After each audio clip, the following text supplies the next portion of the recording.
జింబాబ్వేపై team India భారీ విజయాన్ని సాధించిన ఆ జట్టులో బౌలింగ్ లోపాలు ఉన్నాయని వ్యాఖ్యానించాడు Australia test captain Pat Cummins.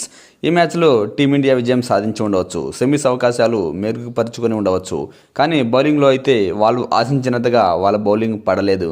ఇంకా చెప్పాలంటే టీమిండియా కూడా తమ బౌలింగ్ పట్ల అసంతృప్తిగా ఉండవచ్చు. ఎందుకంటే జింబాబ్వే ఓపెనర్ చివరి వరకు క్రీజ్లో ఉన్నాడు. తనను అవుట్ చేయలేకపోయారు భారత బౌలర్లు. నా వరకు జింబాబ్వే ఓడిపోయి ఉండొచ్చు, కానీ అద్భుతంగా బ్యాటింగ్ చేసింది. 20 ఓవర్లలో 184 పరుగులు చేసింది.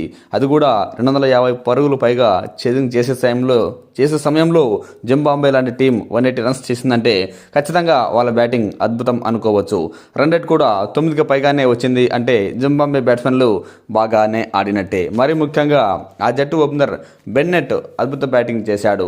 భారత బౌలర్లు అతన్ని అవుట్ చేయడానికి చివరి వరకు ప్రయత్నం చేశారు, కానీ అతను అవుట్ కాలేదు. సికందర్ రాజా కూడా బ్యాటింగ్ చేశాడు. అసలు టీమిండియా పవర్ ప్లేలో ఒక్క వికెట్ కూడా తీయలేకపోయింది. జింబాబ్వే కాబట్టి సరిపోయింది, భారీ స్కోర్ చేశారు కాబట్టి సరిపోయింది. అదే వెస్టిండీస్ లాంటి బలమైన టీంతో నెక్స్ట్ మ్యాచ్ ఆడగలిగితే ఇలాంటి బౌలింగ్ వేస్తే మాత్రం ఫలితం భారత్కు వ్యతిరేకంగా వచ్చే అవకాశం ఉందని వ్యాఖ్యానించాడు. అయితే ఇక్కడ కమెంట్స్ కాస్త జాగ్రత్తగా గమనించాల్సిన విషయం ఏంటంటే జింబాబ్వే ఓపెనర్లు పవర్ ప్లేలో చాలా స్లోగా బ్యాటింగ్ చేశారు. ఓడిపోయినా పర్వాలేదు, వికెట్ ఇవ్వకూడదు అనే ఉద్దేశంతో బ్యాటింగ్ చేశారు. అందుకే ఆ జట్టు ఓపెనర్లు కాస్త పవర్ ప్లే అయిపోయే వరకు వికెట్ ఇవ్వలేదు, నింపాదిగా బ్యాటింగ్ చేశారు, స్లోగా బ్యాటింగ్ చేశారు.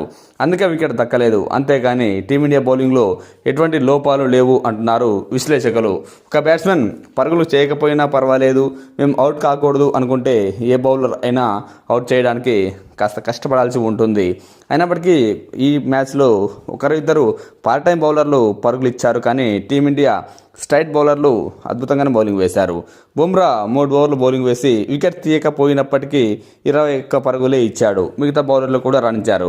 శివం దుబే లాంటి పార్ట్ టైం బౌలర్ పరుగులు ఇచ్చి ఉండొచ్చు, కానీ అది టీమిండియాకు పెద్ద సమస్య కాదు.